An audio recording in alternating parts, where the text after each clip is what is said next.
करुणा सिंधु दीनबंधु जगत्पते गोपेश गोपिका कांत राधा कांत नमोस्तुते तप्त कांचन गौरांगी राधे वृंदावनेश्वरी वृषभानुसुते देवी प्रणमामि हरिप्रिये वाञ्छाकल्पतरुभ्यश्च कृपा सिन्धुभ्य एव च पतितानां पावनेभ्यो वैष्णवेभ्यो नमो नमः।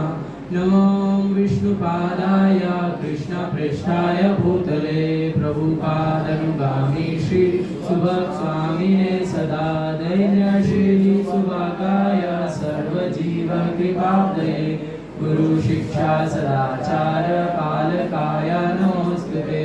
नमो विष्णुपादाय कृष्णप्रेष्ठाय भूतले श्रीमते भक्तिवेदांत स्वामिनिति नामिने नमस्ते सरस्वती देवे गौरवाणी प्रचारिणे निर्विशेष शून्यवादी पाश्चात्यदेशतारिणे जय श्री कृष्ण चैतन्य प्रभु नित्यानंद श्री अद्वैत गदाधर शिवासादि गौर भक्तवृंद हरे कृष्णा कृष्णा कृष्णा हरे हरे हरे राम राम राम हरे हरे। मूकं करोति वाचालं पङ्गुहं लङ्घयते गिरिं यत्कृपातमहं वन्दे परमानन्दमाधवं श्रीगुरुदीनतारिणे। हरे कृष्णा। स्वागत है आप सभी का आज के रविवार के कार्यक्रम में।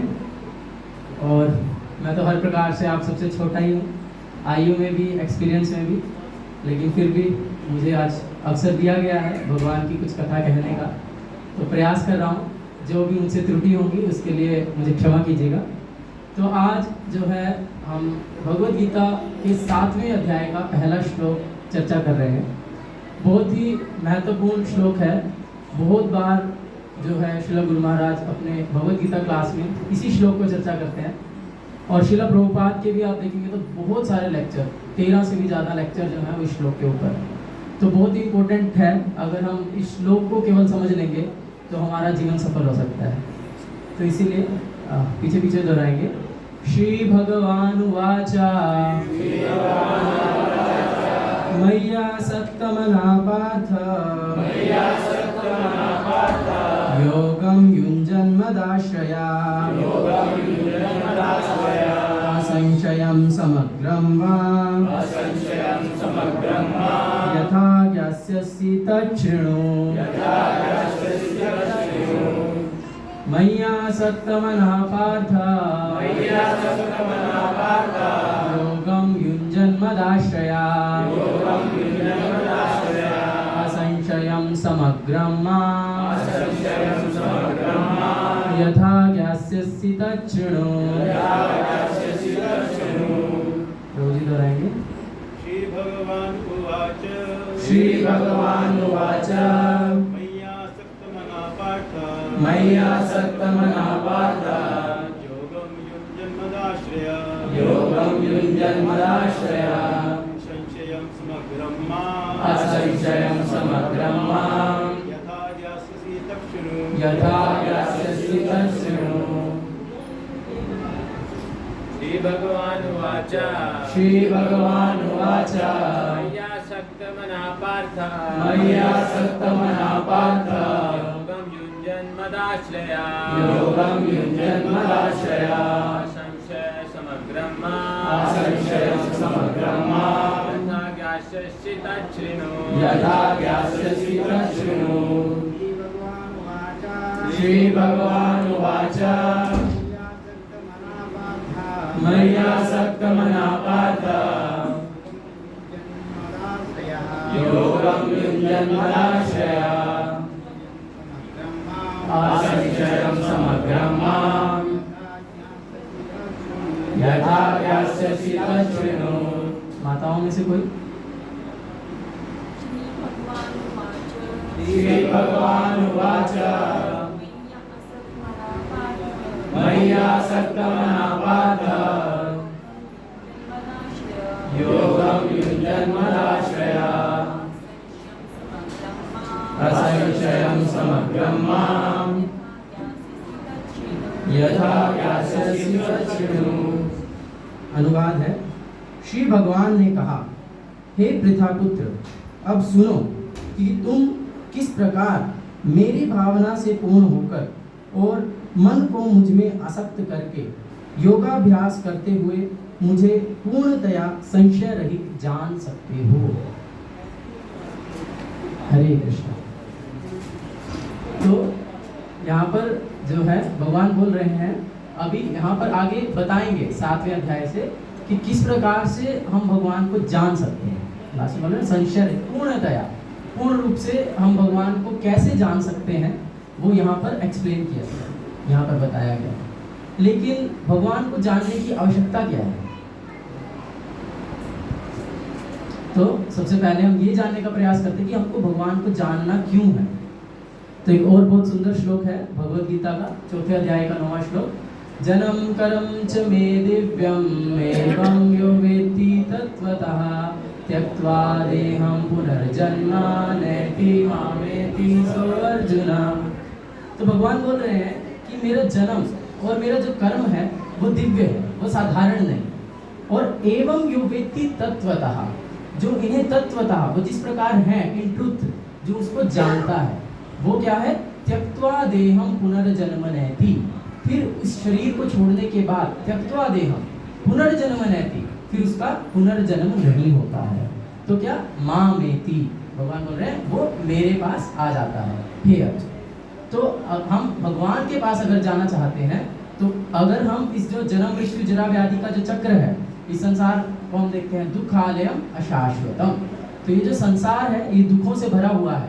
अगर हम इस दुखालयम से निकल करके भगवान के धाम में, जहाँ पर जो जीवन है वो नित्य आनंदमय है, वो नित्य आनंदमय जीवन को अगर हम अनुभव करना चाहते हैं, वहाँ पर भगवान के धाम में जाना चाहते हैं, तो उसके लिए हमें भगवान को तत्वतः जानना होगा। जिस प्रकार से भगवान है उनको पूर्णतया उस रूप में जानना होगा। और वो कैसे हम जानेंगे? भगवद गीता में अभी हमने देखा 7वें अध्याय के पहले श्लोक में भगवान बोल रहे हैं कि आगे तुम सुनो कि मुझे किस प्रकार से जान सकते हो। तो यहाँ पर जो श्लोक में जो पहला जो मेन श्लोक हम डिस्कस कर रहे हैं 7.1, उसमें सबसे पहला शब्द आया है श्री भगवान उवाच।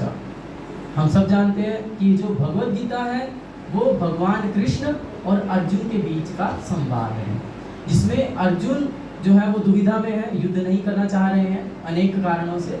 यदि आप अध्याय पहला पढ़ेंगे और दूसरे के प्रारंभ में भी अर्जुन जो है अनेक तर्क दे रहे हैं कि क्यों मैं युद्ध नहीं करूँगा, क्यों मैं युद्ध नहीं करना चाहता हूँ, क्यों युद्ध करना मेरे लिए श्रेयस्कर नहीं है। इस प्रकार से अनेक कारण अर्जुन दे रहे हैं। और फिर उसके बाद जो है भगवान फिर उसको जब उन्होंने शरणागति किया, कार्पण्य दोषोपहत स्वभाव, तो शिष्यस्तेहं शाधिमाम त्वां प्रपन्नः, 7वें श्लोक में दूसरे अध्याय में अर्जुन ने जब शरणागति कर दिया भगवान को कि अब आप मेरे गुरु हैं और आप मुझे उपदेश दीजिए मेरे लिए क्या करणीय है, तो फिर वहाँ पर जो कृष्ण है वो बोलना प्रारंभ करते हैं और उनको उनकी जो समस्याओं का समाधान है वो बताना प्रारंभ करते हैं।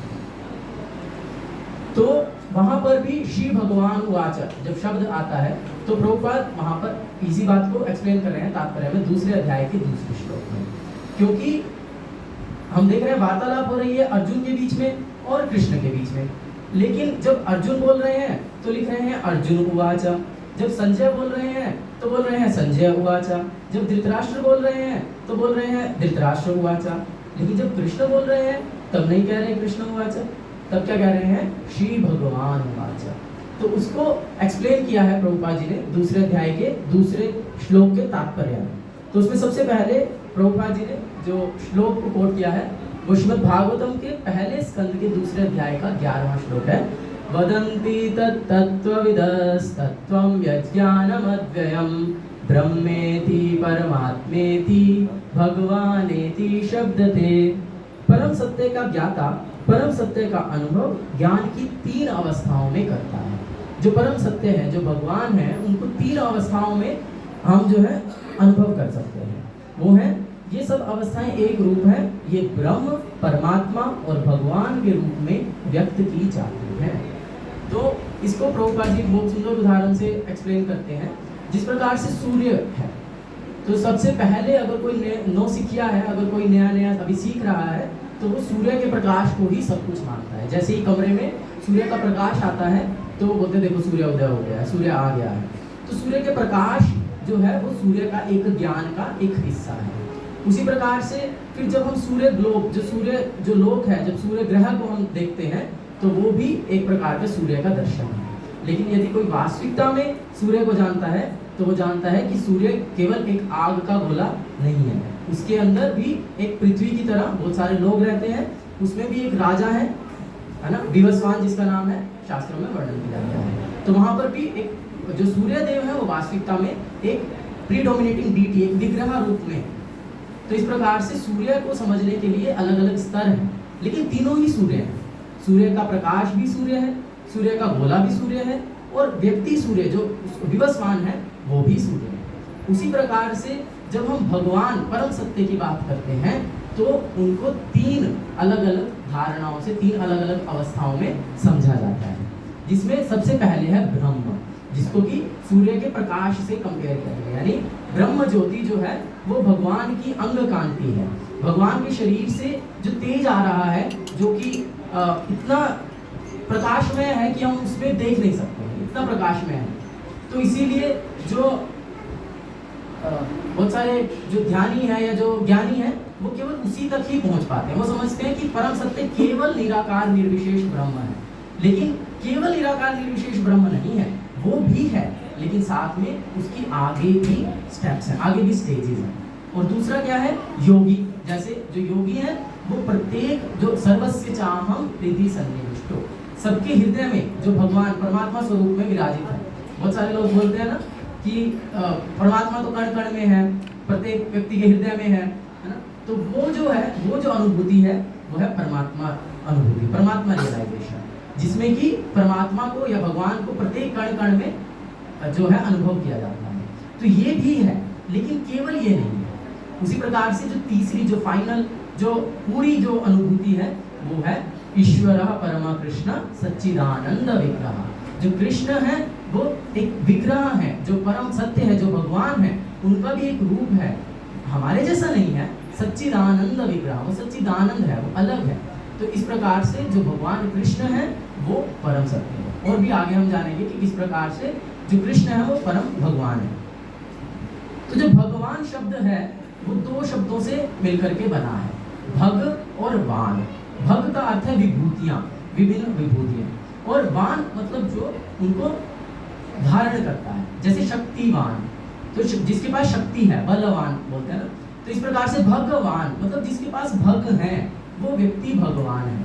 और भगवान शब्द की जो डेफिनेशन है, परिभाषा है, वह दी गई है विष्णु पुराण में। ये जो है पराशर मुनि, वेद व्यास जी के पिताजी पराशर मुनि जो हैं वे भगवान शब्द का अर्थ दे रहे हैं। क्या है, ऐश्वर्यस्य समग्रस्य वीर्यस्य यशस्य श्रिया ज्ञान वैराग्ययोश्चैव शरणनां भगतिं गणा।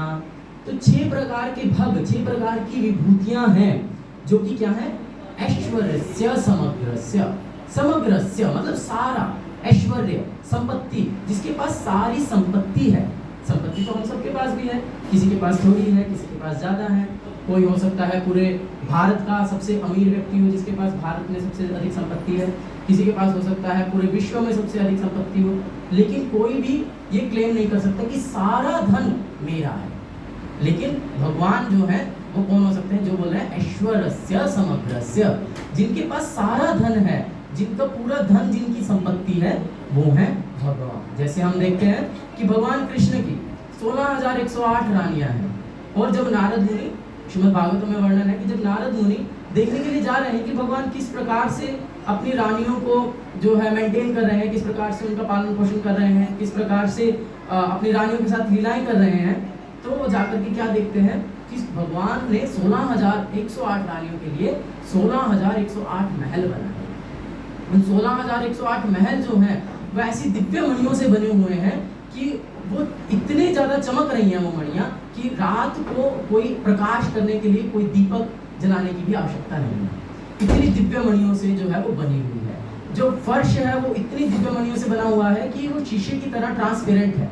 उसमें भी जो है अपना जो रिफ्लेक्शन है वो देखा जा सकता है। इस प्रकार से जो है बहुत बड़े बड़े 16,108 महल, जिन्हें बहुत सारी सुविधाएं हैं, बहुत सारे दास दासियां हैं जो कि नित्य भगवान और भगवान की रानियों की सेवा में लगे हैं। तो इस प्रकार से इतना संपत्ति तो किसी के पास नहीं है ना। और लक्ष्मी सहस्त्र शत संभ्रम सेव्यमान, शास्त्र से देखिए कि लाखों लाखों लक्ष्मियां भी जो हैं जिनकी सेवा में लगी हुई हैं वो है भगवान कृष्ण। पहले फोटो में उधर देख सकते हैं ना। तो बहुत जो भगवान वैकुंठपति हैं, लक्ष्मीपति हैं, तो जो है लक्ष्मियां हमेशा उनकी सेवा में लगे हैं, जो कि धन की देवी है। तो इसलिए समग्र संपत्ति जो है वो भगवान कृष्ण के पास है। फिर क्या बोल रहे हैं, वीर्यस्य, वीर्यस्य यानी बल, जिसके पास सबसे अधिक बल है। तो बल हम सबके पास भी है, लेकिन सारा बल तो नहीं है।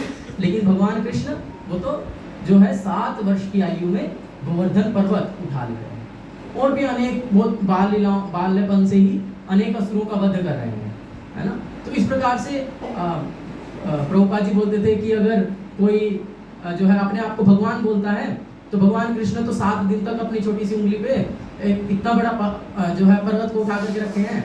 आप ठीक है पर्वत नहीं, कोई छोटा ईंटा, कोई छोटा पत्थर ही उठा करके दिखा दीजिए, तो नहीं उठा सकते हैं, है ना। तो भगवान है, क्योंकि कृष्ण जो है वो स्वयं भगवान है। और यशस, यश जो है वो जो पूर्ण यश, अब हम देखते हैं बहुत सारे जैसे फ्रीडम फाइटर्स हैं, या बहुत सारे महान नेता हैं, या बहुत सारी बड़ी बड़ी पर्सनैलिटीज हैं, उनका बहुत जिनका यश है, उनके यश को कितने सालों तक याद किया जाता है। जब तक वो हैं तब तक याद किया जाता है। जैसे महात्मा गांधी, जब महात्मा गांधी जीवित थे तो उस समय यदि लोगों को पता चल जाता था कि महात्मा गांधी किसी रेल से जा रहे हैं और इस स्टेशन से होकर के गुजरेंगे, तो सब लोग जो है स्टेशन पे आ जाते थे और महात्मा गांधी की जय, महात्मा गांधी की जय ऐसे बोलने लगते थे। तो महात्मा गांधी बोलते हैं कि मैं इतना पॉपुलर हो गया हूँ कि लोग इतना शोर करते हैं कि मैं सो भी नहीं पाता हूँ। तो इस प्रकार से इतना ज़्यादा यश था महात्मा गांधी का। लेकिन अभी कोई बहुत कम लोग कभी कभी महात्मा गांधी को याद करते हैं, तो यश जो है वो घट गया। लेकिन भगवान कृष्ण 5000 साल पहले जो है अपनी अनेक लीलाएं प्रकट किए हैं, लेकिन आज भी उनकी समस्त लीलाओं को वो जो है हर कोई याद करता है, हर कोई कृष्ण को जानते हैं, हर कोई ना कोई कृष्ण को देखे, है ना। तो यश ऐसा, तो ऐसा कौन व्यक्ति है जो 5000 साल पहले हुआ जिसको आज भी लोग याद करते हैं? कोई नहीं, कृष्ण है। तो यशस और श्रिया, श्रिया यानी सुंदर, समग्र सुंदरता, सबसे सुंदर जो है वो भगवान कृष्ण है ना। और बहुत सुंदर जो है भगवान का रूप है, उसका वर्णन है, आगे हम उसको चर्चा करेंगे। और ज्ञानम, ज्ञान, हम सबके भी कुछ ज्ञान है, हम सबके पास भी, और लेकिन जो भगवान कृष्ण का ज्ञान है वो पूर्ण ज्ञान है, सर्वोत्तम ज्ञान है। जैसे वही भगवद गीता 5000 साल पहले बोला गया, लेकिन आज तक भी चाहे कोई फिलोसोफर है, एथिस्ट है, डिवोटी है, पॉलिटिशियन है, किसी भी फील्ड में है, साइकोलॉजिस्ट है, हर कोई भगवद गीता को पढ़ते हैं। हर कोई भगवद गीता के ऊपर अपना कुछ ना कुछ टिप्पणी दी है ना। 1000 से ज़्यादा भगवद गीता की टिप्पणियाँ हैं, टीकाएँ हैं। तो हर कोई भगवद गीता को चर्चा कर रहे हैं, हर कोई भगवद गीता को टीका कर रहे हैं। क्यों? क्योंकि वो पूर्ण ज्ञान है, ऐसा ज्ञान और कोई नहीं है ना। और वैराग्य, पूर्ण वैराग्य, इतना सब कुछ है लेकिन फिर भी वैराग्य है। जब अक्रूर जी आए हैं भगवान को लेने के लिए वृंदावन से कि चलो अभी आपको मथुरा में जाना है, तो भगवान इमीडिएटली रेडी है, हाँ चलिए, है ना। गोपियाँ रोक रही हैं, रथ के सामने लेट जा रही हैं, बहुत सुंदर लीला है। लेकिन भगवान वैराग्य, स्थिर, यहाँ जाना है तो जाना। फिर मथुरा से द्वारिका चले गए, है ना। तो इस प्रकार से पूर्ण वैराग्य जो है भगवान में। तो जिसमें भी ये चीजें थोड़ी थोड़ी मात्रा में भी होती है, चाहे वो संपत्ति है, चाहे वो यश है, चाहे वो बल है, चाहे ज्ञान है, या वैराग्य है, या फिर सुंदरता है, वो आकर्षण का केंद्र होता है। जैसे बहुत सारे हीरो हीरोइन सुंदर लगते हैं, इसलिए बहुत सारे लोगों को आकर्षित करते हैं। बिल गेट्स है, या और बहुत संपत्तिवान जो लोग हैं, दंपत्ति लोग, तो वो लोगों को भी लोग याद करते हैं, उनको अपना आइडियल मानते हैं, है ना। इस प्रकार से बहुत जो बलवान पहलवान लोग हैं, है ना, उनको भी लोग याद करते हैं। तो इस प्रकार से ये सब आकर्षक हैं, कहीं ना कहीं थोड़ा ज़्यादा आकर्षित करते हैं। लेकिन क्योंकि भगवान में ये ऐश्वर्य समग्र पूर्ण है, इसीलिए वो सर्वाकर्षक है, सभी को आकर्षित करते हैं। और सर्व आकर्षक, आकर्षक शब्द से ही बना है कृष्ण। कृष्ण का अर्थ ही है सर्वाकर्षक, जो सबको आकर्षित करते हैं। इसीलिए परम सत्य को परम भगवान को जो बेस्ट डिफाइन करता है वो नाम है कृष्ण, है ना। और ब्रह्म संहिता में जो ब्रह्मा जी भी यही बात बोल रहे हैं, ईश्वरा परमा कृष्ण सच्चिदानंद विग्रह अनादिर आदिर गोविंद सर्व कारण कारणम। जो ईश्वर है, ईश्वर का अर्थ है कंट्रोलर, जो कंट्रोल करते हैं। हम सब कंट्रोलर हैं, है ना। हम अपने फैमिली को कंट्रोल करते हैं, अपने बच्चों को कंट्रोल करते हैं। अगर कोई स्कूल का प्रिंसिपल है वो स्कूल के सिस्टम को कंट्रोल करते हैं। हम अपने ऑफिस में मैनेजर है तो अपने अंडर में जो डिपार्टमेंट है उसको कंट्रोल करते हैं। तो हम सब भी ईश्वर हैं, है ना। लेकिन हम परम ईश्वर नहीं है। ईश्वरा परमा कृष्णा, कृष्ण जो है वो परम ईश्वर है, सुप्रीम कंट्रोलर है। तो परम ईश्वर भगवान कृष्ण है। और वो कैसे है? सच्चिदानंद विग्रह, उनका जो रूप है वो रूप कैसा है? सच्चित आनंद, इटर्नल, शाश्वत रूप है, ज्ञान से पूर्ण है और आनंद से भरा हुआ है। तो सच्चिदानंद विग्रह, अनादि, उसका कोई प्रारंभ नहीं है, अनादि है। लेकिन आदि, सबका प्रारंभ उन्हीं से ही है। अनादिर आदिर गोविंद सर्व कारण कारणम। वे गोविंद जो इंद्रियों को और गायों को प्रसन्नता देने वाले हैं, आनंद देने वाले हैं, ऐसे गोविंद सर्व कारण कारणम, सभी कारणों के कारण हैं। और श्रीमद् भागवतम में वेदव्यास जी भी यही बात बोल रहे हैं, क्या? एते चांश कलाम पुंसा कृष्णस्तु भगवान स्वयं इंद्रियाणि व्याकुलम लोके मृडयन्ति ये। तो वेदव्यास जी पहले स्कंद के 3 अध्याय में भगवान के विभिन्न रूपों का वर्णन कर रहे हैं। नरसिंह, वामन, राम, इस प्रकार से अनेक जो भगवान के रूप हैं, अनेक जो भगवान के जो अवतार हैं उनका वर्णन कर रहे हैं। लेकिन लास्ट में क्या बोल रहे हैं? एते च अंश कलाम पुंसा, ये सब जो है ये तो भगवान की या तो अंश है या अंशों के अंश हैं, कला जिसको बोलते हैं। लेकिन कृष्णस्तु भगवान स्वयं, जो कृष्ण है वो स्वयं भगवान है। तो इस प्रकार से हम देखते हैं सारे आचार्य, सारे शास्त्र जो है वो कृष्ण को परम सत्य, परम भगवान के रूप में स्वीकार करते हैं। ये जो है ये भगवद गीता के 2 अध्याय के 2 श्लोक के तात्पर्य से। जय श्री जगन्नाथ बलदेव सुभद्रा की जय। तो दूसरे आप इसको पढ़ सकते हैं भगवद गीता यथारूप से 2 अध्याय के 2 श्लोक के तात्पर्य से। और भी बहुत सारी एक्सप्लेनेशन है, प्रभुपाद अपने और भी अनेक तात्पर्यों में जो कृष्ण परम भगवान है उसका वर्णन किए हैं। अगर अभी सारा चर्चा करेंगे तो केवल वही टॉपिक बन जाएगा, तो इसीलिए आगे बढ़ेंगे। तो अगर आप और जानना चाहते हैं और ज़्यादा कि जो है कृष्ण को ही भगवान, जब कृष्ण बोल रहे हैं तो भगवान वाचा, भगवान शब्द क्यों प्रयोग किया गया है, उसके लिए भगवद गीता के 10वें अध्याय का 8वें श्लोक का तात्पर्य पढ़ सकते हैं और 11वें अध्याय का 54वां श्लोक पढ़ सकते हैं। इसके जो तात्पर्य में प्रभुपाद जी बहुत सारे गोपाल तापनी उपनिषद, अनेक अनेक जो है वेदों से और अनेक शास्त्रों से जो है कि कृष्ण ही भगवान है इसको स्थापित कर रहे हैं। तो जो भगवद गीता है उसमें कुल 18 अध्याय हैं। 18 अध्यायों में जिसमें से पहले 6 अध्याय में भगवान जीव, आत्मा, हमारे बारे में बता रहे हैं और अगले 6 अध्यायों में 7 से 12 में भगवान अपने बारे में बता रहे हैं, ईश्वर। और 13 से 18 अगले लास्ट के 6 अध्यायों में भगवान प्रकृति का वर्णन कर रहे हैं, भौतिक प्रकृति, आध्यात्मिक प्रकृति, सारा वर्णन कर रहे हैं। तो जो भगवान ने अपने बारे में जो ज्ञान है उसको बीच में रखा। जैसे हम कोई चीज़ है उसको अगर संयोग मतलब कि रखना है तो उसको कुछ कवरिंग करके रखते हैं ना, उसके ऊपर भी कुछ रखेंगे, नीचे भी कुछ रखेंगे, इस प्रकार से उसको कवर करके रखते हैं। तो ये जो भगवान ने जो अपने बारे में जो ज्ञान है जो कि बहुत ज़्यादा जो है हमारे लिए लाभप्रद है, जिसको यदि हम समझ लेंगे तो हमारा जो मनुष्य जीवन है वो सफल हो जाएगा। तो इसीलिए उसको पहले 6 और लास्ट के 6 अध्यायों के बीच में उसको कवर करके रखा है। तो 7 से 12 अध्याय है जिसमें भगवान का वर्णन हुआ है और आज हम उसका पहला श्लोक चर्चा कर रहे हैं। मय्या सक्तम अनापार्थ योगम युञ्जन मदाश्रया असंशयम समग्रम यथा ज्ञास्यसि तच्चित्। तो मय्या सक्तम अनापार्थ, तो पहली ही बात जो भगवान बोल रहे हैं अपने बारे में, क्या? मय्या सक्तम अनः, अपने मन को मुझ में आसक्त है। तो इसी को ही भगवान ने जब 6 अध्यायों को कंप्लीट किया तो 6ठे चैप्टर का 6ठे अध्याय का जो लास्ट श्लोक है 47वां श्लोक, उसमें भी उन्होंने यही कंक्लूजन दिया, क्या? योगी नाम अपि सर्वेषां मद्गतेरन्तरात्मना श्रद्धावान भजते यो मां समे युक्ततमो मतः। योगी नाम अपि सर्वेषां, सभी योगियों में जो सर्वोच्च योगी है वो कौन है? जो मद गतेन अंतरात्मना, जो सदैव अपने अंतर मन में, अपने मन में सदैव मेरा चिंतन करता रहता है, वो है मद सर्वोच्च योगी। श्रद्धावान भजते यो मां, और वो जो है भगवान का श्रद्धा पूर्वक भजन करता है, श्रद्धा पूर्वक भगवान का भक्ति करता है, सेवा करता है, ऐसा जो योगी है वो सर्वोच्च है। स में युक्त तमो मतः, भगवान बोल रहे हैं ऐसा मेरा मत है, तो भगवान के अनुसार वो व्यक्ति सर्वोच्च योगी है। और वही चीज अब आगे भगवान कंटिन्यू कर रहे हैं इस अगले श्लोक में कि मय्या सक्त मनः पार्थ योगम युञ्जन मदाश्रया।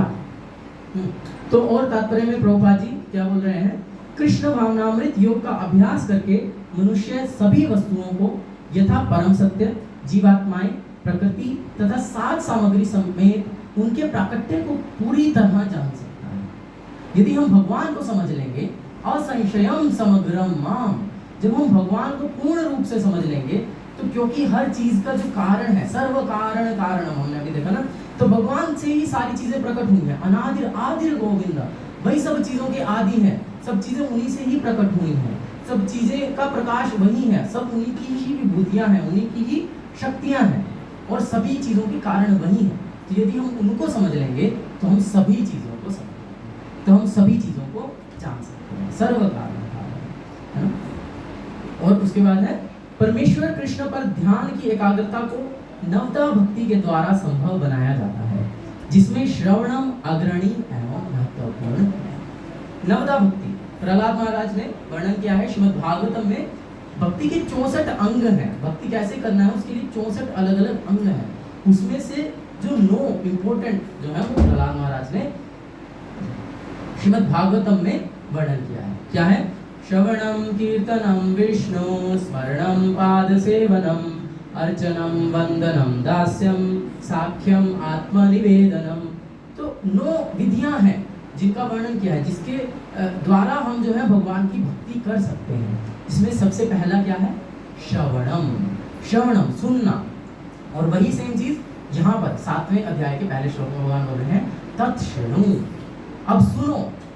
तो भगवान सुनने के लिए बोल रहे हैं। तो यदि हम जो है भगवान को जानना चाहते हैं तो उसके लिए हमको क्या करना होगा? भगवान के बारे में सुनना होगा। तत्शृणु, श्रवणम, और ये जो है ये भक्ति है। जो हम भगवान के बारे में सुनते हैं तो वो भक्ति है। किससे सुनना है? मनुष्य को या तो साक्षात कृष्ण से या कृष्ण के शुद्ध भक्त से सुनना चाहिए। तो हमको या तो साक्षात कृष्ण से सुनना चाहिए, जैसे अभी हम साक्षात कृष्ण से सुन रहे हैं। कृष्ण भगवत गीता में बोल रहे हैं मय्या सक्त मनः पार्थ योगम युञ्जन मदाश्रय। ये हम साक्षात कृष्ण से सुन रहे हैं कि कृष्ण बोल रहे हैं कि अपने मन को मुझ में आसक्त करो, जो है योगम युञ्जन मदाश्रय, इस प्रकार से। तो ये हम जो है भगवान से साक्षात सुन रहे हैं। तो जब हम भगवत गीता को पढ़ते हैं तो हम साक्षात भगवान कृष्ण से सुन रहे हैं। और दूसरा क्या? या कृष्ण के शुद्ध भक्त से हमको सुनना चाहिए। वो शुद्ध भक्त जो कि प्रामाणिक परंपरा से आ रहे हैं। तो शुद्ध भक्त कौन है भगवान का? कृष्ण का शुद्ध भक्त कौन है? जो कि वही बोलता है जो कृष्ण बोलते हैं। जैसे भगवान बोल रहे हैं भगवत गीता में क्या? मन मना भव मद भक्तो मद्याजी माम नमस्कुरु। भगवान बोल रहे हैं मन मना, मेरा चिंतन करो, अपने मन को मुझ में लगाओ। मन मना भव मद भक्तो, मेरे भक्त बनो, और मद्याजी, मेरी पूजा करो, माम नमस्कुरु, मुझे नमस्कार करो। और जो भगवान का प्रतिनिधि है, जो भगवान का शुद्ध भक्त है, वो भी क्या बोलेगा कि कृष्ण का चिंतन करो, कृष्ण की पूजा करो, कृष्ण को नमस्कार करो, कृष्ण के भक्त बनो। वो कभी नहीं बोलेगा कि मैं ही भगवान हूँ, मुझे ही पूजा करो। ये जो है इस प्रकार से वो शुद्ध भक्त हैं। जो भगवान के शुद्ध भक्त हैं वो भगवान जो बोल रहे हैं उसी को ही यथा रूप में जो है रिपीट करें। जैसे प्रभुपाद जी बोलते थे कि मैं पूर्ण नहीं हूँ। जो भगवान कृष्ण है वो पूर्ण है, लेकिन मैं पूर्ण नहीं हूँ, लेकिन मैं वही बोल रहा हूँ जो भगवान कृष्ण बोल रहे हैं, इसलिए मेरी बात पूर्ण है। जैसे कि हम इसको उदाहरण से समझ सकते हैं। जैसे कि एक छोटा बच्चा है, बच्चा तो अबोध होता है, उसको तो ज्ञान नहीं है, लेकिन यदि वो बोले कि मेरे पिताजी ने बोला ये पंखा है, मेरी माँ ने बोला वो लाइट है ना, तो उसका जो ज्ञान है वो तो नादान है, लेकिन उसका जो ये ज्ञान है कि ये लाइट है, ये पंखा है, ये सही है, ये प्रमाणिक है, ये स्वीकार्य है। उसी प्रकार से अगर हम पूर्ण नहीं हैं, लेकिन अगर हम पूर्ण की बात को ही जो है बोल रहे हैं, कृष्ण की बात, कृष्ण तो पूर्ण है, कृष्ण की बात को ही अगर हम केवल रिपीट कर रहे हैं तो हमारी बात पूर्ण हो जाती है। यदि उन्हीं प्रामाणिक परंपराओं में आए हुए आचार्यों की बातों को ही यदि हम रिपीट करते हैं तो हमारी बात पूर्ण हो जाती है ना। इसके बाद जो है प्रभुपाद जी इस तात्पर्य में श्रीमद् भागवतम के बहुत सारे श्लोक कोट कर रहे हैं जो कि पहले अध्याय के दूसरे स्कंद से हैं। तो गुरु महाराज जो है वो स्पेसिफिकली जब भी भागवतम पे चर्चा करते हैं तो पहले अध्याय का दूसरा स्कंद, पहले अध्याय का या पहले स्कंद का दूसरा अध्याय या पहले स्कंद का 5वां अध्याय, केवल इसी पे ही ज्यादातर चर्चा करते हैं। तो उसमें से भी दूसरा अध्याय बहुत सारे जो है गुरु महाराज के लेक्चर्स रिकॉर्डेड हैं, जिसमें हम देखते हैं गुरु महाराज केवल पहले अध्याय के पहले स्कंद के दूसरे अध्याय के श्लोकों को ही चर्चा करते हैं, क्योंकि यही एसेंस है, पूरा सार है। जो श्रीमद् भागवतम है वो निगम कल्पतरु गलितम फलम शुक मुखाद अमृत द्रव समृतम। तो जो श्रीमद् भागवतम है वो समस्त वैदिक शास्त्रों का सार है, और उस श्रीमद् भागवतम में 12 स्कंद है। उसमें से भी अगर हम केवल पहले स्कंद को अपने जीवन में पूर्ण रूप से पालन कर लेंगे तो हम भगवान के धाम जाने की योग्य बन सकते हैं। और उसमें से भी अगर केवल दूसरे अध्याय की जो शिक्षाएं हैं अगर हम उसको अपने जीवन में पालन कर लेंगे तो हम भगवान के धाम चले जाएंगे। तो बहुत सुंदर श्लोक है।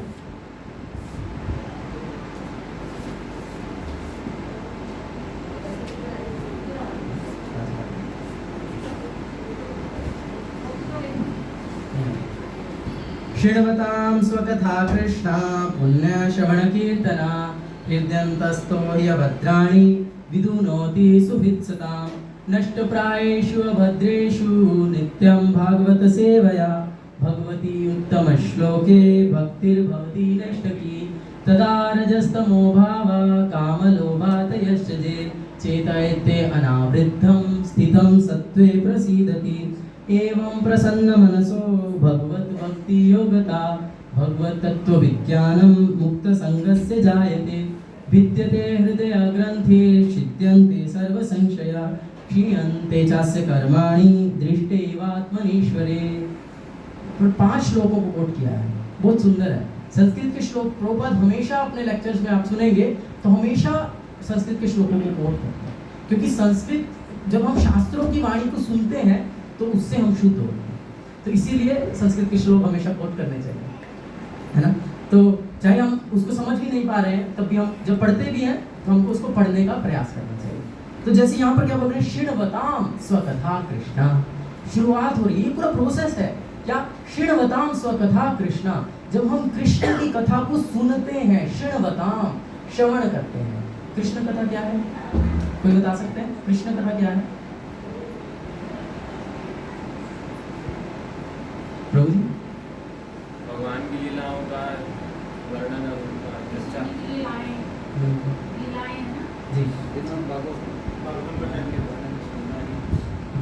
भगवान की कथा मतलब भगवान के बारे में और भगवान जो बोल रहे हैं वो है कृष्ण कथा।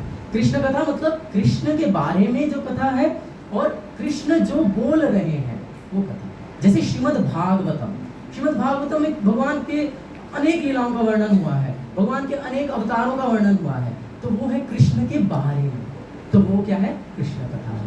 और भगवत गीता तो स्वयं कृष्ण बोल रहे हैं, तो ये भी क्या है, कृष्ण कथा। तो शृण्वताम स्वकथा कृष्णा, जब हम कृष्ण कथा को सुनते हैं, यानी कि श्रीमद् भगवत गीता और श्रीमद् भागवतम को जब हम शृण्वताम श्रवण करते हैं तो क्या होता है, पुण्य श्रवण कीर्तना, तो वो पुण्य कर्म है अपने आप में। और उससे क्या होता है, हृदयन्तस्तो ही अभद्राणि, जो हमारे हृदय में भगवान जो स्थापित है, जो हृदय में हमारे भगवान बैठे हुए हैं, वो क्या करते हैं, अभद्राणि, जो अभद्र है हमारे हृदय में, जो गलत चीजें हैं, जो अनर्थ हैं, अभद्र है ना, उनको क्या कर देते हैं, विधुनोति, उनसे हमको हमारे हृदय को साफ कर देते हैं। सुहृद सताम, सुहृद हमारे सुहृद के तरह, हमारे हितैषी के रूप में, हमारा भला चाहने वाले, सुहृद सताम। तो भगवान जो है हमारे हृदय में बैठे हुए हैं और हमारा अच्छा चाहते हैं, इसीलिए जब हम उनकी कथा का श्रवण करते हैं तो वो हमारे हृदयों से जो अभद्र हैं उनको नष्ट कर देते हैं, और उससे क्या होता है, नष्ट प्रायेषु अभद्रेषु, जब हमारे अभद्र नष्ट हो जाते हैं तो उससे क्या होता है, नित्यम भागवत सेवया। जब हम नित्यम भागवत सेवया करते हैं तो उससे हमारे, यानी भाई हम बार बार नित्य भगवान की कथा सुनते हैं। यहाँ पर नित्य शब्द बहुत इंपॉर्टेंट है, बहुत बार कोट करते हैं। नित्य मतलब ये नहीं कि हम सप्ताह भागवत 7 दिन सुन लिया और बस हो गया, या फिर कभी वंस अ वीक, हफ्ते में एक बार सुन लिया, नहीं, नित्यम भागवत सेवया, हर रोज कॉन्स्टेंटली रेगुलरली हमको जो है भगवान की कथा का श्रवण करना चाहिए, हर रोज कथा का श्रवण करना चाहिए। जैसे कि आप देखेंगे इस्कॉन में, इसीलिए प्रभुपाद जी शेड्यूल बनाए हैं कि हर रोज सुबह 8 से 9 श्रीमद् भागवतम की चर्चा, और हर रोज शाम को भगवद गीता से चर्चा, हर रोज नित्यम भागवत सेवा। तो नित्य जब हम भागवत सेवा करते हैं तो उससे क्या होता है, नष्ट प्रायेषु अभद्रेषु, जो हमारे हृदय में अभद्र हैं वो नष्ट हो जाते हैं। और फिर क्या होगा, भगवती उत्तम श्लोके भक्तिर भवती नष्टकी, फिर जो भगवान का वर्णन उत्तम श्लोकों से हुआ है, द बेस्ट सिलेक्टेड वर्सेस, चुने हुए श्लोक, उत्तम श्लोकों से जो भगवान का भक्ति है वो हम क्या, भक्तिर भवती नष्टकी, हम नैष्टिक भक्ति में स्थापित हो जाते हैं, निष्ठावान हो जाते हैं। जैसे प्रभुपाद जी बोलते हैं कि जो ब्राह्मण है वो निष्ठावान, वो निष्ठ है कि उसको 3 बजे उठना है सुबह तो उठना ही है, स्नान करना है तो करना ही है, नित्य कर्म करना है तो करना ही है। तो जब हम नित्यम भागवत सेवा करते हैं तो उससे क्या होता है, भक्ति भवती निष्ठकी, जो हमारी भक्ति है वो निष्ठापूर्ण हो जाती है। फिर ये नहीं कि आज तो मेरा जप करने का मन कर रहा है, आज तो मैं 16 माला कर लिया, अरे आज कल मन नहीं हो रहा है, अरे आज नहीं करता हूँ, नहीं, ऐसा नहीं। निष्ठावान है कि जब करना है तो करना है, भगवान की कथा सुननी है तो सुननी है, भगवान को कुछ सेवा करना है तो करना है, निष्ठापूर्वक, भक्ति भवती निष्ठा। फिर उससे क्या होता है, तदा रजस्तमो भावा काम लोभा तेजस्ते, जब हम भगवान की भक्ति में निष्ठापूर्वक लग जाते हैं तो जो रजो तमोगुण का प्रभाव है वो कम हो जाता है। हम प्रकृति के 3 गुणों में बंधे हुए हैं, रजोगुण, तमोगुण और सतोगुण। तो जो रजोगुण और तमोगुण के क्या लक्षण है, काम लोभा तेजस्ते, अनलिमिटेड डिजायर्स, काम, इच्छाएं, अनियंत्रित इच्छाएं, अनेक इच्छाएं, संसार को हम कैसे भोग कर ले, कैसे, मतलब बहुत सारी अनियंत्रित भौतिक इच्छाएं जो हैं वो रजोगुण और तमोगुण के लक्षण हैं। और क्या है, लोभ, मिल गया पर hankering after more and more, और चाहिए और चाहिए और चाहिए, लोभ है भौतिक वस्तु। इसमें गुरु महाराज बहुत सुंदर उदाहरण देते हैं कि किसी के पास बाइक है तो सोचता है कुछ 4 व्हीलर होना चाहिए, 4 व्हीलर आ गया, नैनो कार आ गई, अरे ये तो छोटी सी कार है, थोड़ी अच्छी कार होनी चाहिए, स्विफ्ट आ गई, अरे नहीं और अच्छी होनी चाहिए, ऑडी आ गई, तो भी जो है इच्छाएं पूर्ण नहीं होती हैं। हम एक बार थे पंजाब में, तो एक प्रभु जी बता रहे थे, उनकी गाड़ी फुली ऑटोमेटिक थी, तो प्रभु जी बता रहे थे कि अभी एक ऐसी गाड़ी आ गई है कि जिसमें ड्राइवर को जो है सीट से उतरने के लिए घूमना नहीं पड़ता है, सीट ही घूम जाती है, इतना ज़्यादा कंफर्टेबल। तो मतलब इस प्रकार से जो लोभ है, जो भौतिक इच्छाएं है, उसको कोई सीमा नहीं, वो कभी तुष्ट नहीं होती, और बढ़ती जाती है। और इसका ये किस चीज़ के लक्षण है, रजोगुण और तमोगुण। तो जब हम भगवान के बारे में सुनते हैं, कथा सुनते हैं, नित्यम भागवत सेवया, जब हम भगवान के बारे में नित्य सुनते रहते हैं तो हम जो ये रजोगुण और तमोगुण का प्रभाव है वो कम होता है। और भगवद गीता का बहुत सुंदर श्लोक है, 2 अध्याय का ऑलमोस्ट लास्ट श्लोक है, अंत में है, आपूर्यमाणम अचलम प्रतिष्ठम समुद्रमापः प्रविशन्ति यद्वत् कामां प्रविशन्ति सर्वे स शान्तिमाप्नोति न कामकामी। हर कोई शांति चाहते हैं ना अपने जीवन में, चाहते हैं। तो 2 अध्याय के इस श्लोक में बहुत सुंदर जो है भगवान वर्णन कर रहे हैं, मीनिंग यहाँ से पढ़ें। जो पुरुष समुद्र में निरंतर प्रवेश करती रहने वाली नदियों के समान इच्छाओं के निरंतर प्रवाह से विचलित नहीं होता। जैसे समुद्र जो है उसमें निरंतर नदियां प्रवेश करती रहती हैं, हमेशा जो है नदियां पहाड़ों से आकर के समुद्र में प्रवेश करती रहती हैं, लेकिन उससे समुद्र विचलित नहीं होता, वो अपने लेवल को कभी बढ़ाता नहीं है, वो वहीं पर ही रहता है। तो उस प्रकार से, और जो सदैव स्थिर रहता है, जो इस प्रकार से समुद्र की तरह जब उस रहता है, वही शांति प्राप्त कर सकता है, वही व्यक्ति शांत रह सकता है, वह नहीं जो ऐसी इच्छाओं को तुष्ट करने की चेष्टा करता है। अभी तो हमने देखा कि अनलिमिटेड डिजायर्स हैं, अभी मेरे पास बाइक है और मैं चाह रहा हूँ कि मेरे पास एक 4 व्हीलर आ जाए, फिर उससे अच्छा, फिर उससे अच्छा, तो इस प्रकार से वो कभी संतुष्ट नहीं होगा। तो जो उसको संतुष्ट करने का प्रयास करता रहेगा तो अभी तो 2 लाख की गाड़ी ली थी, फिर 20 लाख की ली है, अब 1 करोड़ की चाहिए, तो उसके लिए वो हमेशा मतलब लगा रहेगा, कभी भी शांत नहीं होगा। लेकिन अगर कोई संतुष्ट हो जाए कि ठीक है अभी मेरा बजट इतना है, जो बोलते ना अपना चादर देख के पैर, अभी ठीक है मेरी इतनी चादर है, मैं उतना अभी ठीक है, अभी ये दिखावा करने की जरूरत नहीं। तो इस प्रकार से जो इच्छा है, बड़ी गाड़ी चाहिए, बड़ा घर चाहिए, है ना, बड़ी बड़ी दुकान चाहिए, लेकिन आपूर्यमाण अचलम अचल है, उसमें स्थित है कि भाई ठीक है इच्छाएं हैं, लेकिन उससे विचलित नहीं हो रहा है, तो वो व्यक्ति जो है शांति को प्राप्त कर सकता है। तो वास्तविकता में अगर हम अपनी इच्छाओं को पूर्ण करने का प्रयास करते रहेंगे तो कभी भी शांत नहीं रह सकते। और रजोगुण और तमोगुण के क्या लक्षण है? काम, लोभ, यही अनियंत्रित काम इच्छाएं, भौतिक इच्छाएं और लोभ, और ज्यादा है ना। तो इसीलिए ये कम होने से क्या होगा, हम शांत हो जाएंगे ना। तो इसीलिए होना चाहिए ना, रजतमो गुण कम होना चाहिए। तो तदा रजस्तमो भाव काम लोभातयश्चजे चेत एत्तिर अनावृद्धम स्थितम सत्वे प्रसीदति। उससे क्या होगा, हम सतोगुण में स्थापित हो जाएंगे। फिर सतोगुण में स्थापित हो जाएंगे, सतोगुण मतलब ज्ञान में स्थापित हो जाएंगे। फिर सतोगुण जो है ऊर्ध्वम गच्छन्ति सत्वस्था, जो सतोगुण में स्थापित है वो फिर ऊपर की ओर जाएंगे, है ना।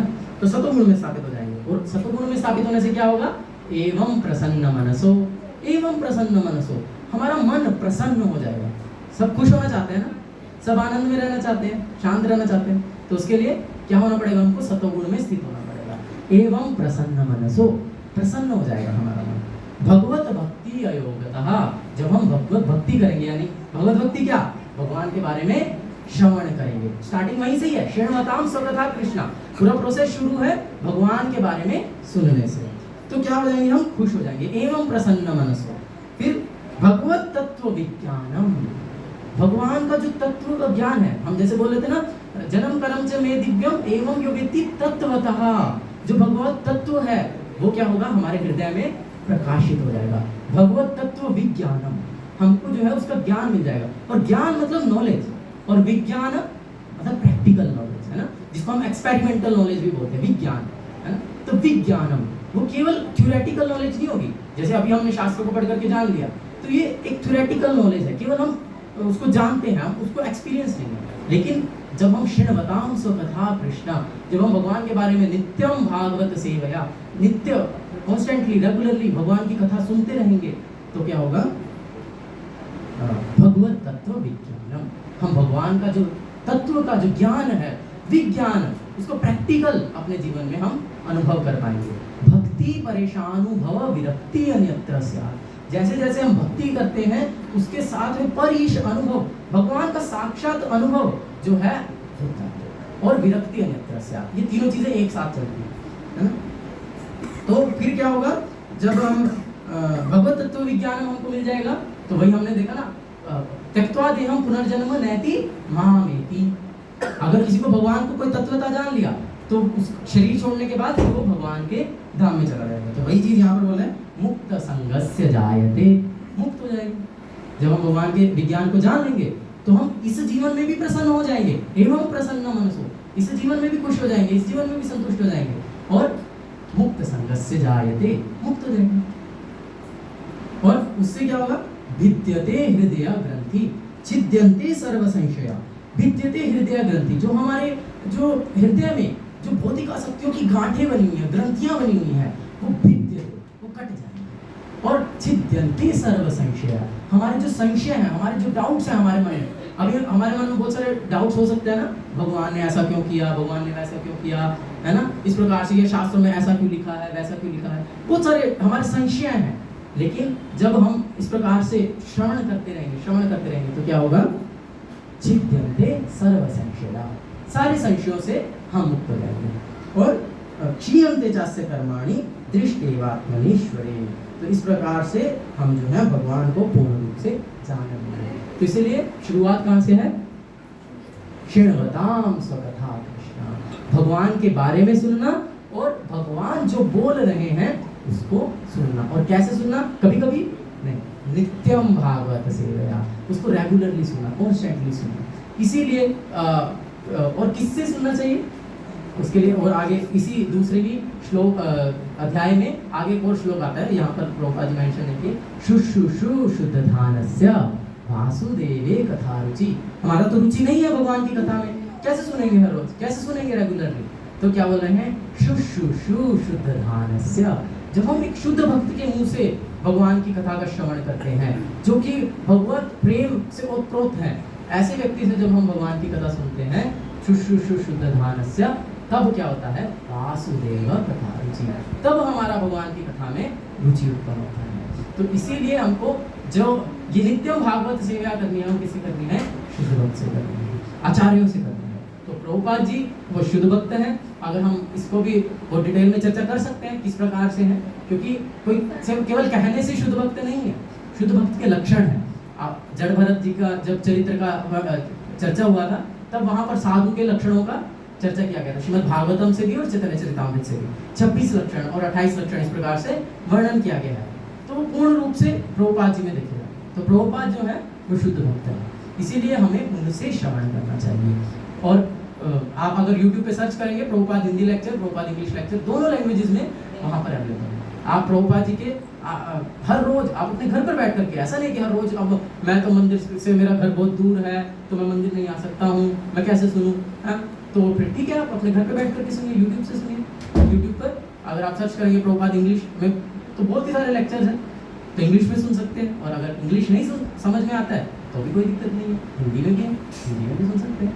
तो और वो भी नहीं कर सकते, मान लीजिए फ़ोन नहीं चलाना आता है या कुछ भी, तो कोई भी जो है बाधा नहीं है। प्रभुपाद जी की बहुत सारी बुक्स हैं, वो बुक्स भी जो है उसको पढ़ना भी, प्रभुपाद से सुनना एक ही बात है। तो वो प्रभुपाद जी ने स्वयं लिखी है, तो बहुत सारी बुक्स हैं, 80 से ज़्यादा जो पुस्तकें हैं, वो ग्रंथ जो है वो प्रभुपाद जी ने लिखे हैं, है ना। भगवद गीता है, पूरा इतना बड़ा श्रीमद् भागवतम है, चैतन्य चरितामृत का पूरा टीका है, इस प्रकार से और बहुत सारी छोटी और बड़ी बहुत सारे अनेक ग्रंथ जो है प्रभुपाद जी दिए हैं। तो यदि हम उनको पढ़ेंगे रेगुलरली, कॉन्स्टेंटली, हर रोज थोड़ा समय निकाल करके, तो उससे मिल सब कुछ होगा, हम भगवान को जान सकते हैं और भगवान के धाम में जा सकते हैं। श्री कृष्ण से या कृष्ण भावनामृत भक्तों के मुखों से सुनकर ही कृष्ण तत्व को जाना जा सकता है। अगर हम कृष्ण तत्व को जानना चाहते हैं तो उसके लिए हमको भगवान या भगवान के जो प्रतिनिधि हैं, जो शुद्ध भक्त हैं, उनसे श्रवण करना होगा, तभी हम समझ पाएंगे। नहीं तो अभी क्योंकि जो मायावाद है, जैसे प्रभुपाद जी आप देखेंगे तो निर्विशेष शून्यवादी पाश्चात्य देशधारी, तो बहुत सारे जो मायावादी जो दर्शन है वो बहुत ज़्यादा फैला हुआ है, जिसमें कि भगवान निर्विशेष है, निराकार है ना, या शून्यवाद है, इस प्रकार से अनेक दर्शन है। लेकिन प्रभुपाद जी उनका जो मतलब भगवान शुद्ध भक्त हैं, आचार्य हैं, जो कि परंपरा से आ रहे हैं, वो उसका खंडन करते हैं पूर्ण रूप से, कि भगवान जो है वो एक व्यक्ति है, भगवान जो है उनका एक रूप है, और हमको उनके धाम में जाकर के उनको सेवा करना है। तो जब हम उनसे श्रवण करेंगे तब हम इस बात में स्थित हो पाएंगे, है ना। और ये जो श्लोक जो हमने चर्चा करना शुरू किया था, मैया सक्त मनः पार्थ, फिर जो हमारा मन है वह जो है भगवान में आसक्त हो जाएगा। अभी तो हमारा आसक्ति गुरु महाराज बोलते बहुत सारी अलग अलग जगहों में है ना, लेकिन हमको प्रयास करना चाहिए अपनी आसक्ति को डालने के लिए, किसमें, कृष्ण नाम, कृष्ण रूप, कृष्ण गुण, कृष्ण लीला, कृष्ण सेवा, कृष्ण भक्त सेवा, कृष्ण धाम, हाँ, इन सब में हमको जो अपना आसक्ति है वह डालना चाहिए। तो कली काले नाम रूपे कृष्ण अवतार, जो भगवान कृष्ण है वो कलयुग में अपने नाम के रूप में अवतरित हुए हैं। तो इसीलिए जो भगवान का नाम है वो भगवान से अभिन्न है। अगर हम भगवान के नाम से आसक्ति उत्पन्न कर लें, भगवान से नाम से आसक्ति का क्या अर्थ है, हम भगवान का नाम जब जप करें, है ना, तो उसको जब ध्यानपूर्वक हम जप करते हैं तो उसमें दिव्य आनंद का अनुभव होता है। तो जो भगवान का नाम है वो भगवान से अभिन्न है, उससे आसक्ति हो जाएगा तो हम भगवान के धाम जाने की योग्य होंगे। लेकिन गुरु महाराज बहुत सुंदर कहानियाँ सुनाते हैं इससे संबंधित, कि एक बंगाली एक कोई लड़का है तो वो भक्त है, लेकिन माँ भक्त नहीं है, तो वो माँ की तबीयत बहुत खराब है, माँ जो है अभी किसी भी क्षण शरीर छोड़ सकती है, तो जो पुत्र है वो तो जानता है कि हरे कृष्णा करने से उद्धार हो जाएगा, और वो माँ को बोल रहा है, माँ हरे कृष्णा बोलो, माँ हरे कृष्णा बोलो, लेकिन जो माँ है वो तो भक्त नहीं है। तो वो बोलती है, बांग्ला में गुरुवाज बहुत सुंदर लगता है, अमी अत्ता कथा बोलते पारबो ना, मतलब मैं इतनी बात नहीं कह सकती। उन्होंने इतना बड़ा वाक्य बोल दिया कि मैं इतनी बात नहीं कह सकती, लेकिन हरे कृष्णा नहीं बोला। चैतन्य महाप्रभु यही बोल रहे हैं क्या, नाम नामकारी बहुधा निज सर्वशक्ति तत्रार्पिता नियमित स्मरणेन कालः एतादृशी तव कृपा भगवन् ममापि दुर्दैव मीदृशमिहाजनी नानुराग। नाम नामकारी बहुधा निज सर्वशक्ति, हे कृष्ण आपने अपनी सारी शक्ति जो है अपने नाम में डाल दी है, और नियमित स्मरणेन कालः, उसको स्मरण करने के लिए, उसको जप करने के लिए कोई काल, कोई टाइम प्लेस सर्कमस्टांसेस, कोई परिस्थिति क्या है, समय क्या है, वो कुछ भी सोचने का जरूरत नहीं है, कभी भी भगवान का नाम ले सकते हैं। लेकिन फिर भी क्या, दुर्दैव मीदृश मिहाजनी नानुराग, फिर भी मेरा कितना दुर्भाग्य है कि मिहाजनी ना अनुराग, मेरा आपके नाम में रुचि नहीं हुआ है, मेरा आपके नाम में रुचि नहीं है। तो इसीलिए हमको प्रयास करना चाहिए भगवान के नाम में रुचि उत्पन्न करने का। और वो कैसे होगा, जब हम उसके लिए भी नित्यम भागवत सेवा, नित्य श्रवणताम स्वकथा, जब हम भगवान के नाम को, जब भगवान की कथा को नित्य हर रोज सुनेंगे और भगवान के नाम का जप जो है हर रोज करेंगे। उसके लिए अगर आप प्रभुपाद जी जिस प्रकार से दिए हैं आचार्य 16 माला हर रोज करेंगे तो बहुत अच्छा है। उतना नहीं कर सकते हैं, जितना कर सकते हैं 8, 4, 2, 1, जितना भी आप भगवान का नाम का जप कर सकते हैं, लेकिन उसको संख्या पूर्वक, नाम गान नति भी संख्या पूर्वक गिन करके माला से जब हम जप करते हैं, एक कि कम से कम इतना तो करूंगा ही, तो जब हम उसको नित्य करते रहेंगे तो हमारा उसमें रुचि उत्पन्न हो जाएगा, अनुराग उत्पन्न हो जाएगा। तो भगवान का नाम और भगवान का रूप, वही जैसे मैं स्टार्टिंग में बोला कि हम भगवान के रूप को आगे चर्चा करेंगे। तो भगवान का रूप कितना सुंदर रूप है ना।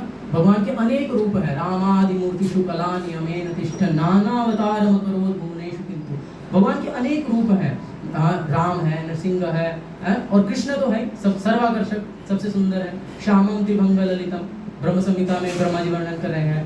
वेणु प्रणंतमर विंद दलायताक्षम, वेणु सदैव वंशी वादन करते हैं भगवान, है ना। वो कितना सुंदर रूप है भगवान का। वैसे भी आपने भगवान का दर्शन किया होगा। वेणु प्रणंतमर विंद दलायताक्षम बर्हावतम समसिताम बुध सुंदराम, इस प्रकार से बहुत सुंदर वर्णन है। नव यौवनम च, हमेशा जो है 16 साल के लड़के की तरह दिखते हैं। श्यामम त्रिभंग ललितम, श्याम वर्ण के हैं। त्रिभंग ललितम, 3 जगह से टेढ़े हैं। शिक्की मोर, कुछ जो है मोर का पंख जो है अपने सिर पर धारण किए हुए हैं। इतना सुंदर जो है भगवान का रूप का वर्णन है। यदि हम उसको शुद्ध भक्तों से सुनते हैं, जब हम भगवान के रूप का दर्शन करते हैं, तो हम उसको दर्शन करके, उनको सेवा करके हम भगवान से के रूप से आसक्ति उत्पन्न कर सकते हैं। और गुण, तो श्रीमद् भागवतम का एक बहुत सुंदर श्लोक है, अहो बकीयम स्तनकालकूटम जिंगासया अपाययत् अपि असादरि लेभे गतिंदा त्रिरुचितां ततोन्यम किम वा दयालु शरणं व्रजेम। बहुत सुंदर वर्णन किया है। अहो बकीयम स्तनकालकूटम, बक जो बकासुर की बहन है, बकीयम यानी पूतना। अहो बकीयम स्तन कालकूटम, जो अपने स्तनों पर कालकूट जहर लगा करके आई है। स्तन कालकूटम जिंगासया अपाययत् अपि असाध्वी, असाध्वी है, कोई उसमें साधु का कोई लक्षण नहीं है, सारे जो है असुरी लक्षणों से भरी हुई है, असाध्वी। लेकिन वो भी क्या, लेभे गतिम धात्री रुचिताम तत्वन्यम, लेभे गतिम, उसको भी भगवान ने क्या गति दे दिया, धात्री, उसको भी माँ का पद दे दिया। क्यों? क्योंकि वो भगवान को एक धात्री की रूप तरह जो है स्तन का पान कराने के लिए। तो कम वा दयालु शरणम व्रजेमा, और इससे दयालु और कौन भगवान हो सकते हैं, इससे दयालु और कौन हो सकता है कि जो उनको मारने के लिए आ रही है अपने स्तनों पर कालकूट जहर लगा करके, उसका दोष नहीं देख रहे हैं, उसके जो है जो उसमें दुर्गुण है वो नहीं देख रहे हैं, लेकिन क्या देख रहे हैं कि अरे ये तो मुझे माँ की तरह प्रेम कर रही है, मुझे माँ की तरह स्तन खिला रही है, तो इसको मैं माँ का पद दे देता हूँ। तो किम वा दयालु शरणम व्रजेमा, ऐसा कौन होगा जो इतने दयालु भगवान की शरण ग्रहण ना करे। तो इस प्रकार से जो भगवान के गुण है वो बहुत दिव्य है ना। और लीलाएं, अनेक लीलाएं हैं। पूरा श्रीमद् भागवतम भगवान की दिव्य लीलाओं से भरा पड़ा है। ध्रुव महाराज का चरित्र देख लीजिए, प्रहलाद महाराज का चरित्र है, अजामिल का चरित्र है, अम्बरीश महाराज का चरित्र है, और 10वां स्कंद तो पूरा ही भगवान की साक्षात लीलाएं हैं। पूरा वृंदावन की बहुत सुंदर लीलाएं हैं, द्वारिका की लीलाएं हैं, है ना। तो इस प्रकार से भगवान की बहुत सारी लीलाएं हैं जिनको हम पढ़ करके, जिनको हम सुन करके शुद्ध भक्त से उनसे आसक्ति उत्पन्न कर सकते हैं। इसी प्रकार से भगवान के धाम से हम आसक्ति उत्पन्न कर सकते हैं। भगवान के धाम में जा करके, दर्शन करके, भक्तों के साथ में, जब हम भक्तों के साथ में जाएंगे, भक्तों के निर्देशन में जाएंगे, तो भक्त जो है वहाँ का लीला बताते हैं। जैसे वृंदावनवास, वृंदावनवास का अर्थ है नेवर फॉरगेट कृष्ण, कभी भी भगवान को ना भूलना, ये है वृंदावनवास। तो जब हम वृंदावन में जाते हैं, हम वास्तविकता में इस बात को अनुभव किए हैं कि वहाँ कहीं पर भी जाइए, आप किसी दुकान पे चले जाइए, वहाँ पर भगवान का फोटो है, जो दुकानदार है वो तिलक लगाए हैं, हाँ, जब बात कर रहे हैं तो राधे राधे हरे कृष्ण बोल रहे हैं, ऑटो वाले राधे राधे बोलते हैं, हर कोई हर समय जो है भगवत भावना से युक्त है, हर घर एक मंदिर है, हर घर में भगवान के जो अर्चा विग्रह हैं उनकी सेवा होती है, हर कोई कहीं ना कहीं भगवान की बात कर रहे हैं। तो कैसे भी हम प्रयास भी करेंगे भगवान को भूलने का, तो भगवान को भूल नहीं सकते। लेकिन वो जो धाम है, वो उसकी जो दिव्यता है, उसका जो महिमा है, वो हम तभी समझ पाएंगे जब हम भक्तों के संग में धाम में रहेंगे। नहीं तो बहुत सारे लोग एक साइड सीन की तरह भी जाते ही हैं, लेकिन तो वो धाम की महिमा को नहीं समझते। तो अगर हम धाम से आसक्ति उत्पन्न करना चाहते हैं, धाम की महिमा को जानना चाहते हैं, तो उसके लिए हमें धाम में जाना चाहिए भक्तों के संग में, है ना। इस प्रकार से और भगवान के भक्तों का संग करते हैं, जब हम उनके साथ आदान प्रदान करते हैं, तो भगवान के भक्तों से हम आसक्ति उत्पन्न कर सकते हैं। तो जब हमारा आसक्ति भगवान से हो जाएगा, तो फिर क्या होगा भाई, मैया आसक्त मना पार्थ योगम युंजन मदाश्रया असंशयम समग्रम यथा यस्य तच्च। तो हमारा मन जो है वो पूर्ण रूप से भगवान में आसक्त हो जाएगा और हम भगवान के धाम जाने के योग्य बन जाएंगे। हरे कृष्णा कृष्णा कृष्णा हरे हरे, हरे राम राम राम। किन्हीं का कुछ प्रश्न है या कुछ जो आज हमने चर्चा किया उसमें कुछ संशय है तो पूछ सकते हैं। यहाँ पर बहुत सारे वरिष्ठ भक्तगण हैं, बताएंगे। हरे कृष्णा।